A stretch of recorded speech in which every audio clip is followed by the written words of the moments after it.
Hola hermanos, el día de hoy, 28 de mayo del 2025, pues es miércoles de la sexta semana del tiempo de la Pascua. Bueno, se nos está terminando, ya saben, este tiempo de Pascua. Mañana se cumplen 40 días efectivamente de la resurrección del Señor, así que a los 40 días es la ascensión, pero ya les he comentado en los últimos días que no la vamos a celebrar litúrgicamente en muchas partes del mundo porque se traslada al domingo para que haya una mayor afluencia de fieles, porque los jueves evidentemente un poco más complicado, ¿no? Que puedan moverse la gente por sus trabajos y sus momentos de estudio, entonces por eso se traslada, como les digo, por razones pastorales.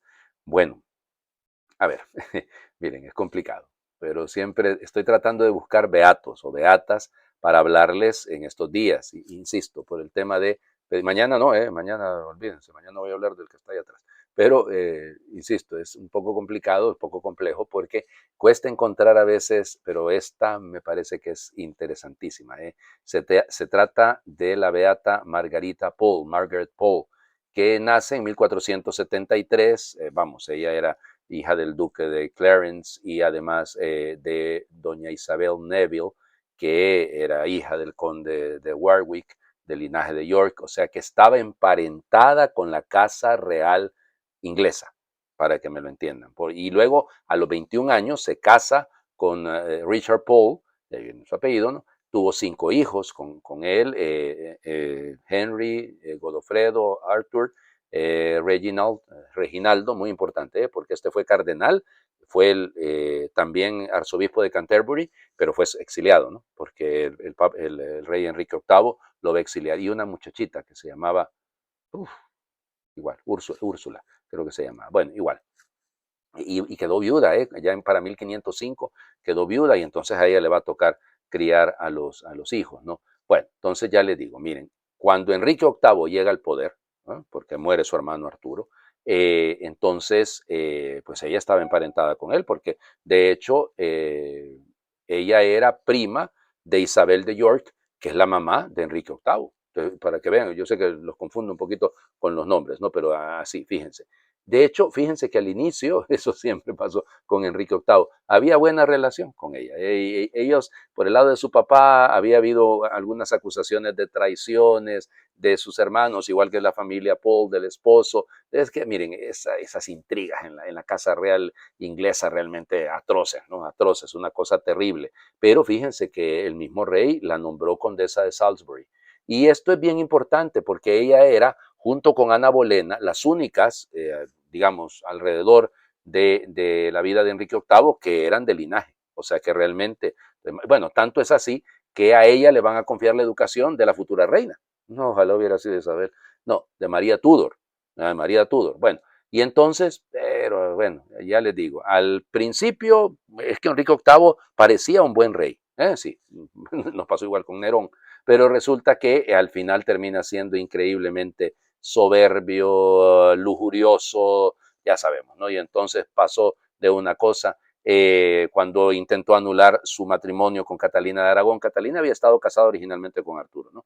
Y luego se casó con él, porque lo que andaba buscando él era tener un hijo varón, pero ella no le dio nada más una hija mujer. Pero bueno, y entonces ella se opuso, la condesa de Salisbury se opuso a eso, y más aún cuando se llega al punto de la ruptura con Roma, ella no estuvo de acuerdo, ¿ya? Y por eso, de ahí vendrá, porque ella mantuvo su fidelidad, vamos, también era la madre de Reginald, que era arzobispo de Canterbury, entonces imagínense ustedes, ella mantuvo su fidelidad, no, sencillamente hay que mantenerse fiel, una mujer noble, virtuosa y firme en lo que ella quería.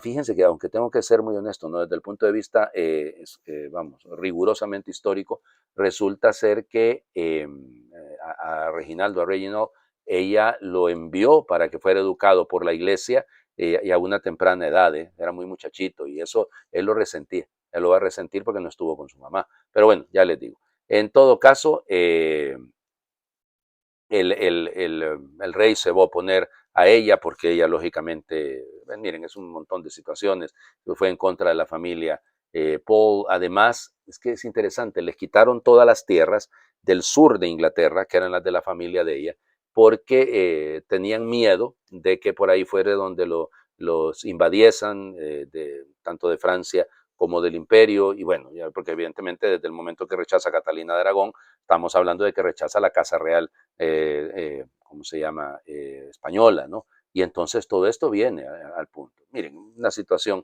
complejísima, le confiscaron los bienes, le quitaron, la llevaron prisionera a Caldwell Park, ahí fue donde la tuvieron, no se le trató pues debido a su alcurnia pues y nada, pero ella se mantuvo. Fíjense que es interesante los testimonios que dicen, porque dicen algunos de los que la cuidaron que podemos llamarla un varón fuerte y firme, más que cualquier mujer, porque era realmente fuerte. Fíjense, y sus otros hijos estaban también vinculados de alguna manera. Y bueno, ya lamentablemente vendrá condenada el 28 de junio. Miren, en algunos documentos, porque hay testimonios, hay dos testimonios muy importantes que fueron, dicen que no fue condenada de manera pública por respeto a su alcurnia, otros dicen que no, que fue condenada delante de 150 personas, pero una hora antes de su ajusticiamiento, insisto, algunos dicen que fue 27 de junio, 27 de mayo, perdón, otros dicen que 28. Pero bueno, en fin, el tema es que fue trasladada a de la Torre de Londres y hagan de cuenta que el colmo. El verdugo de la ciudad de Londres no estaba porque lo habían trasladado, entonces pusieron a uno inexperto. Bueno, ahí viene lo cruel, no dicen que no le cortó la cabeza de un tajo, sino que recibió 12 golpes, dice la mayoría, y que ella en algún momento cuando vio aquello intentó escabullirse, ¿no? Pero bueno, el tema es que fue una mujer íntegra, ya una mujer íntegra que por encima de cualquier cosa, aun y cuando emparentada con el rey, pero no le siguió el juego. Qué importante es esto, ¿no? Porque vemos algunos parientitos a veces que sabiendo que sus parientes que gobiernan están actuando mal y ellos siguen por el camino equivocado. Yo creo que tenemos que aprender todos, ¿no? Tenemos todos que ser capaces de llegar a la integridad y a la coherencia en nuestra vida. Bueno, ahí tienen otra beata a la cual invocar. Vamos a las lecturas del día de hoy. Una lectura larga, Pablo en Atenas, Hechos de los Apóstoles, capítulo 17, versículos del 15 al 16, y luego nos saltamos al 22 y luego hasta el versículo 1 del capítulo 18. En aquellos días los cristianos que ayudaron a Pablo a escapar de Berea los llevaron hasta la ciudad de Atenas. Pablo los envió de regreso con la orden de que Silas y Timoteo fueran a reunirse con él cuanto antes. Un día, mientras los esperaba en Atenas, Pablo sentía que la indignación se apoderaba de él al contemplar la ciudad llena de ídolos. Entonces se presentó en el Areópago y dijo: atenienses, por lo que veo ustedes son en extremo religiosos. Al recorrer la ciudad y contemplar sus monumentos encontré un altar con esta inscripción: al Dios desconocido. Pues bien, yo vengo a anunciarles a ese Dios que ustedes veneran sin conocerlo. El Dios que hizo el mundo y todo cuanto hay en él, siendo el Señor del cielo y de la tierra, no habita en templos hechos por hombres, ni es servido por mano de hombres, como si necesitara de algo o de alguien, porque Él es quien da a todos la vida, el aliento y cuanto tienen. De un solo hombre sacó todo el género humano para que habitara toda la tierra, determinó las épocas de su historia y estableció los límites de sus territorios. Dios quería que lo buscaran a Él y que lo encontraran, aunque fuera a tientas, pues en realidad no está lejos de nosotros, ya que en Él vivimos, nos movemos y somos. Como lo ha dicho alguno de los poetas de ustedes, somos de su mismo linaje. Por lo tanto, si somos linaje de Dios, no debemos pensar que Dios es como una imagen de oro, plata o mármol, labrada artísticamente por los hombres según su imaginación. Dios no tomó en cuenta la ignorancia de la gente en tiempos pasados, pues ahora quiere que todos los hombres se conviertan, porque tiene determinado un día en el cual ha de juzgar al universo con justicia, por medio de un hombre designado por él, y ha dado a todos la prueba de esto, resucitándolo de entre los muertos. Al oír hablar de la resurrección de los muertos, algunos se burlaron y otros dijeron: de esto te oiremos hablar en otra ocasión. Entonces Pablo se retiró. Sin embargo, algunos se adhirieron a él y creyeron. Entre ellos se encontraban Dionisio, el areopagita, una mujer que se llamaba Dámaris y algunos más. Después de esto, Pablo salió de Atenas y se fue a Corinto. Palabra de Dios, te alabamos, Señor.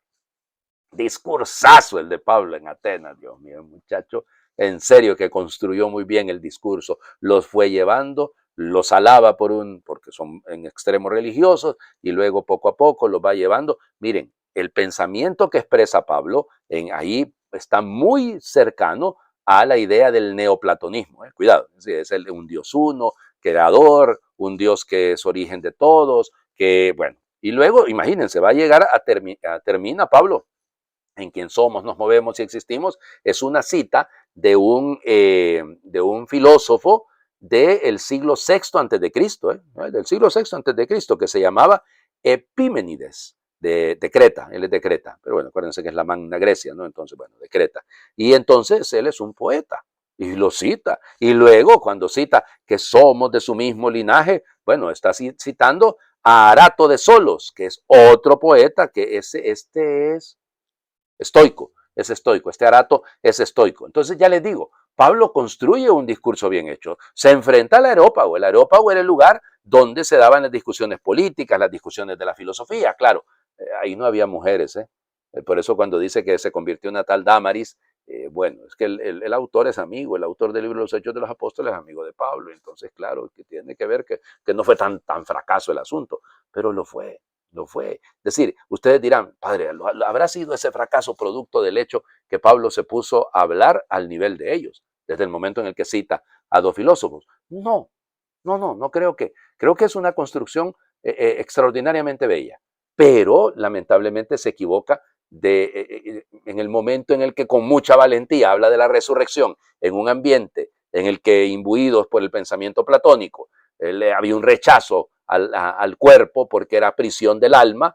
Entonces hablar de, no, lo que queremos es salir del cuerpo, no queremos volver a tener cuerpo, por eso la resurrección de los muertos, ¿no? No, una vez muerto, gracias a Dios mi alma se libera y regresa al hiperuranio. Entonces, es un riesgo, ¿no? Pero tiene valentía Pablo, tiene parresía para hablar con, ahí delante de todos. Miren, hay modernos areópagos, diría el Papa San Juan Pablo II, que tenemos que enfrentar.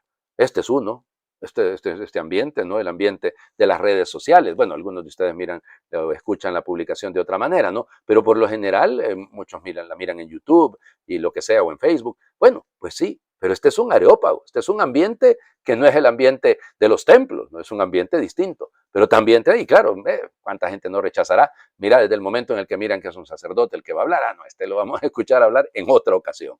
Nada, tenemos que seguir haciendo presencia y no tenemos que perder la valentía y no tenemos que acobardarnos, al contrario, sigamos con las enseñanzas del Señor Jesús, otro de los dones que nos entrega con el Espíritu Santo.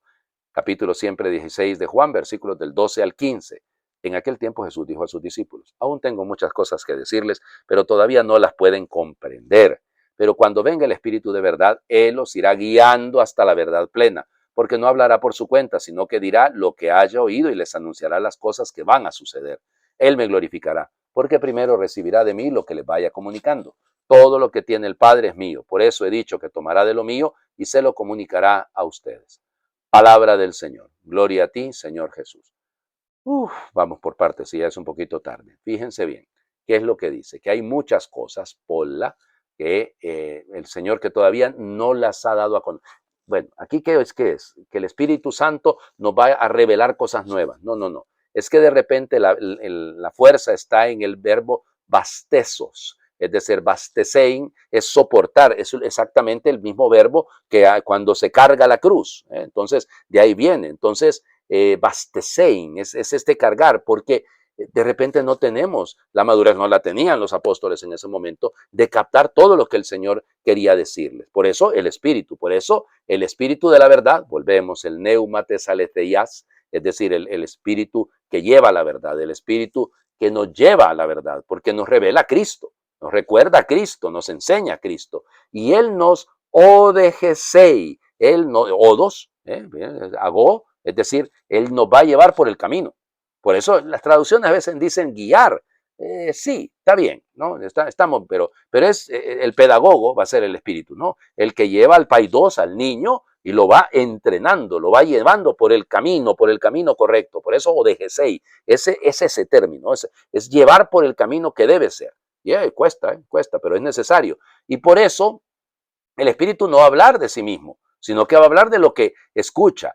Y por eso también nos llevará al conocimiento de las cosas que están por venir. Pero aquí este erjómena, que no es que el espíritu va a hacer profecías así como las entendemos nosotros, vaticinios. No, es que el futuro, entendido como la plenitud que vamos a ir recibiendo, que vamos a ir alcanzando, que va cada día progresando en nuestra profundización del misterio de Dios, es Él el que nos la va haciendo conocer. Y claro, hay un montón de situaciones que la iglesia todavía no conoce, desconoce. No sabemos lo que va a pasar con el Papa León, ¿no? Alguno me decía, padre, tenemos Papa para rato. Sí, lo mismo pensaban de Albino Luciani. ¿Ya? Sí, no tienen las mismas enfermedades para nada. Estoy hablando del beato Juan Pablo I, ¿no? Y claro, entonces, ¿y qué tal? No estoy pensando que estoy vaticinando nada, pero no lo sabemos, ¿no? No sabemos lo que viene mañana, no sabemos lo que va a pasar mañana. Y entonces por eso la necesidad del Espíritu, para que Él nos enseñe, y que nos transmita todo lo que tiene el Padre, porque todo lo que tiene el Padre, todo lo que es del Padre, panta, osa, ekei o pater, o pater, no pater, es lo que tiene el Padre, es mío, dice el Señor Jesús, y Él les transmitirá de lo mío, ¿ya? Eso, y fíjense, y este verbo me encanta a mí, les tomará y les dará, lambanei kai, el i, anageleos, anagelei, dice el texto, es decir, de ahí viene ángelos, el mensajero, Él les anunciará, Él les transmitirá, Él les llevará a la verdad. Qué bonito eso, ¿no? Piénsenlo, es una, ¿qué está diciendo en el fondo? Si nos está hablando del ODG6, es un camino, es el que hay que hacer un O2, hay que hacer un camino, es porque la pedagogía de Dios es progresiva, ¿no? Es decir, usted no llega a la plenitud, no llegamos en esta vida de todas maneras, pero es poco a poco y hay que tener paciencia para dejarnos conducir por el Espíritu, dejarlo. Y por eso, entre más seamos capaces de eliminar todo aquello que es falso, todo aquello que es mentira, todo aquello que no es verdad, dicho de otra manera, pero lo digo, más bien, asumiendo lo que es verdad, este don que viene de la verdad no solo nos va a dar la vida eterna, sino que nos va a permitir vivir creciendo cada vez más en esta presencia del Señor. Qué bello, ¿no? Ese es el maestro. Dejémonos enseñar, dejémonos educar. Les invito a hacer oración. Ven, Espíritu Santo, a regalarme tu vida siempre nueva. Lléname del asombro de un niño para admirar el mundo y la vida. Que no me acostumbre a la vida, que me deje sorprender cada día, porque detrás de cada cosa está tu amor, Dios mío. Ayúdame a reconocer que la rutina no existe, porque cada día es nuevo, cada día, porque siempre hay algo que está comenzando. En cada momento algo precioso está naciendo y la vida vuelve a brotar por todas partes. Quiero aceptar los nuevos desafíos que me presentes, Espíritu Santo, que pueda mirar siempre el horizonte con ilusión, esperanza y entusiasmo. Toma toda mi vida, Espíritu Santo, y llénala de la eterna novedad de tu amor, que este día no pase en vano y pueda descubrir el mensaje que hoy tienes para mi vida. Ven, Espíritu Santo. Amén. El Señor esté con ustedes. Y les bendiga a Dios por intercesión de la beata Margaret Paul, el que es Padre, Hijo y Espíritu Santo, y su bendición descienda, les acompañe siempre. Cristo ha resucitado. Verdaderamente ha resucitado. Pero acuérdense, ya lo estamos pidiendo. Envíanos, Señor, tu Espíritu para que renueve nuestros corazones y renueve la tierra.